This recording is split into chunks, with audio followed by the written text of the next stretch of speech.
12 কোটি ভোটারের মধ্যে 7 কোটি 35 লাখ শ্রমিক। শ্রমিক সমাজের মর্যাদার জন্য একটি দিন বিশ্ব স্বীকৃতি দিয়েছে মে দিবস। বাংলাদেশে আজ সবচেয়ে অবহেলিত শ্রমিক সমাজ।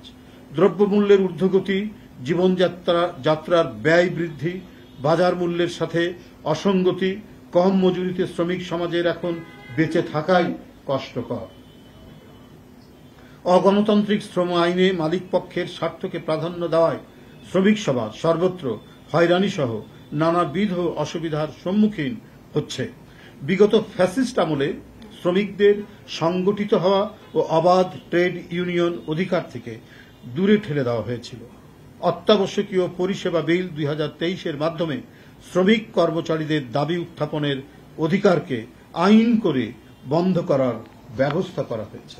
আপনারা দেখেছেন যে এই ফ্যাসিস্টদের সমর্থক কিছু ব্যবসায়ী গোষ্ঠী তারা টাকা লুটপাট করেছেন, টাকা পাচার করেছেন, কিন্তু তাদের যে সমস্ত প্রতিষ্ঠান করেছিল সেখানে হাজার হাজার শ্রমিক কর্মরত ছিল, কিন্তু সেই শ্রমিকদের ছাঁটাই করে বন্ধ করে দিয়েছে মিল কারখানাগুলো।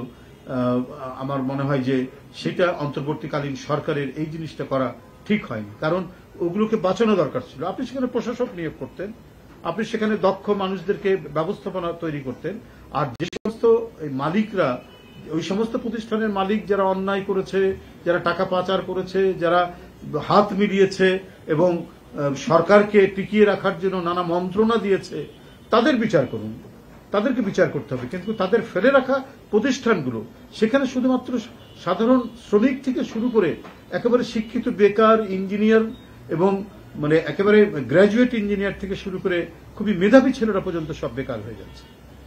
তো এইটা তো আমার মনে হয় যে সরকারের ভুল নীতি।